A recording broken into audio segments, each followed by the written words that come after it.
ரஜினி நடிக்கிற next movie Vettaiyan. இந்த படத்துக்கான ஃபர்ஸ்ட் போஸ்டர் நாளைக்கு காலையில் 9:15 லான்ச் பண்ண போகிறாங்க. அனிருத் மியூசிக்கில் ஜெய்பீம் எடுத்த டிஜே ஞானவேல் இந்த படத்தை டைரக்ஷன் பண்ணுறாரு. சிரஞ்சீவி நடிக்கிற 151வது மூவி படத்தோட டைட்டில் லுக் போஸ்டர் நாளைக்கு சாயந்தரம் 5 மணிக்கு லான்ச் பண்ண போகிறாங்க. கீரவாணி மியூசிக்கில் பீஸ்மராவை எடுத்த வசிதா இந்த படத்தை டைரக்ஷன் பண்ணுறாங்க.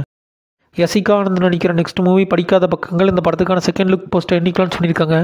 ஆர்ஜே பாலாஜி நடிக்கிற நெக்ஸ்ட் மூவி சிங்கப்பூர் சோலன். இந்த படத்துக்கு சென்சாரில் யூ சர்டிஃபிகேட் கொடுத்துருக்காங்க. விவேக் மெர்வின் மியூசிக்கில் ஜுங்கா எடுத்த கோகுல் இந்த படத்தை டைரக்ஷன் பண்ணுறாரு. ஜனவரி 25 இந்த படம் தட்டிக்கல்ஸ் ஆக போகுது. விஷ்ணு விஷால் விக்ராந்த் நடிக்கிற நெக்ஸ்ட் மூவி லால் சலாம். இந்த படத்துக்கான செகண்ட் சிங்கிள் நாளைக்கு காலையில் 10 மணிக்கு லான்ச் பண்ண போகிறாங்க. ஏஆர் ரஹ்மான் மியூசிக்கில் மோனி எடுத்த ஐஸ்வர்யா ரஜினிகாந்த் இந்த படத்தை டைரக்ஷன் பண்ணுறாங்க. பிப்ரவரி 9 இந்த படம் தட்டிக்கல்ஸ் ஆக போகுது. ஜிவி பிரகாஷ்குமார் ஹீரோவாக நடிச்சு மியூசிக் பண்ணுற நெக்ஸ்ட் மூவி கல்வன். இந்த படத்துக்கான சேட்டலைட் ரைட்ஸை Vijay TV, digital rights Hotstar இப்போ வாங்கியிருக்காங்க. ரித்திக் ரோஷன் நடிக்கிற நெக்ஸ்ட் மூவி ஃபைட்டர். இந்த படத்துக்கான ட்ரெய்லரை நாளைக்கு மதியம் 12 மணிக்கு லான்ச் பண்ண போகிறாங்க. விஷால் சேகரன் மியூசிக்கில் வார் எடுத்த சித்தார்த் ஆனந்த் படத்தை டைரக்ஷன் பண்ணுறாரு. ஜனவரி 25 இந்த படம் தட்டிக்கல்ஸ் ஆக போகுது.